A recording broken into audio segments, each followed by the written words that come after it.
something and you tell them you're not solving the problem, well, we don't want to hear it. You know, it's just like you're spinning your wheels, and it has been very frustrating. And I think that, you know, we've probably got a few more years of that, but, you know, I think we can get through with it. You know, I mean, I know we can. Alabama's a strange state. I mean, it always has been. Every time I start dealing with one of the vendors from out of state, particularly we do our drug program a little different than William does. He's stuck with Blue Cross all these years. I thought there's somebody better than Blue Cross out there, and I bring them. The first thing I have to do is sit down and say, look, y'all, you're coming to Alabama. Not the stuff that you've read about in the books or seen on TV and that kind of thing. We're different, not that way. But, you know, our politics are different, and you've got to approach it different anyway. It's about 6 months to go through that learning curve. I mean, we have strange, unique politics. But that's why you're so valuable as an organization. You've been around, you've been involved in it, you've lived it, you know it, and you know how to do things, and you know how to help us do things. So, with that, I was going to see if anybody had a question. Leanne said y'all had a couple of questions about various things relative to retirement in the future, so I'll be glad to try to answer one of them. Yes, ma'am. I want to ask about hourly employees, state and local, like policemen and firemen, who work overtime. They were understood that the earned income from overtime for troopers, policemen, and firemen would not count as earned income in the retirement system. That's right. Her question was about overtime, and it's not just for policemen and firefighters, but those categories certainly use a lot of it.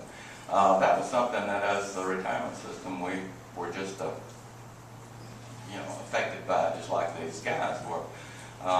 And I think, again, that is part of the new guys in town trying to make a budget work. They looked at how much overtime was there, and they looked at how much the state was paying in retirement for that overtime, and it came to be about $10 million. Is this legislators or the governor? Legislators. The legislators didn't pass this bill? No, they didn't pass the bill.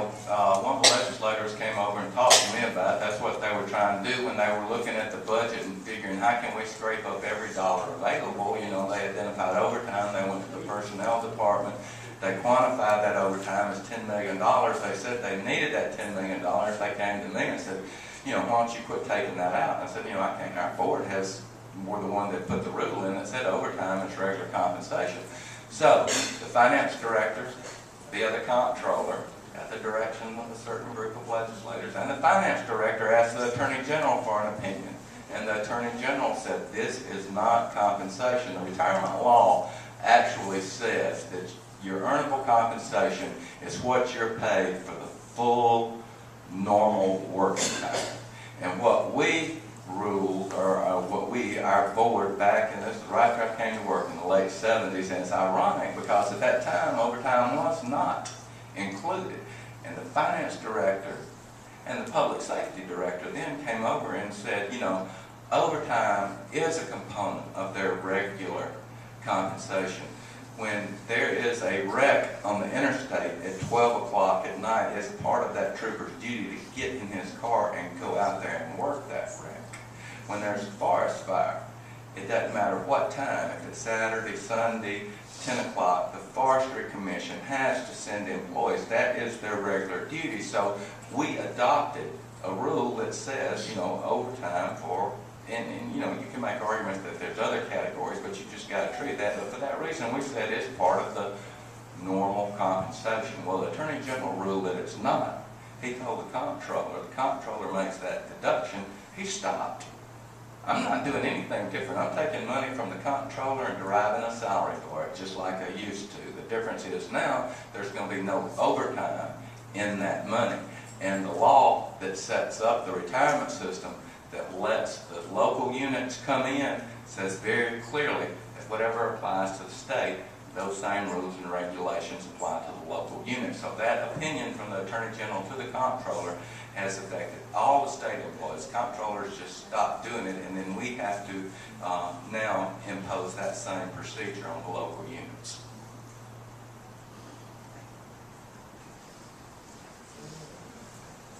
think somebody else has another question, maybe it was the same one, I don't see another hand. Yes, sir. How secure is the funding? How secure is the funding from the legislature this year as far as our retirement system is concerned? Coming up, the year coming up. I hear it's gonna be critical.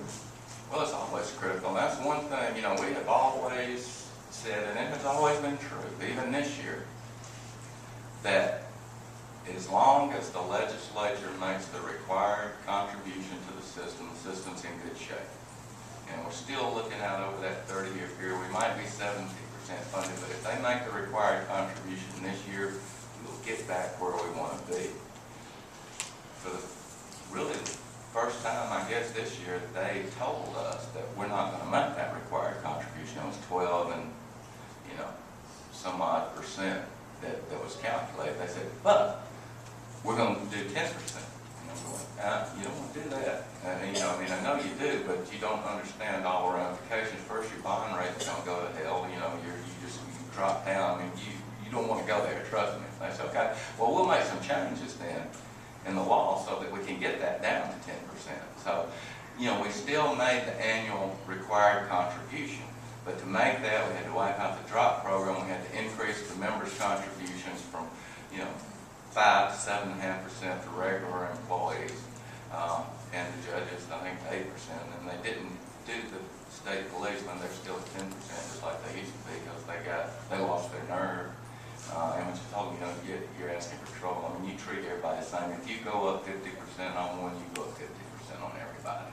They went up 50% on 9/10 of the votes. And, they're already getting a lot of feedback. Corrections employees who probably have just as dangerous a job, if not more so than the state troopers, and just as understaffed as anybody in the state, and probably have the crappiest job.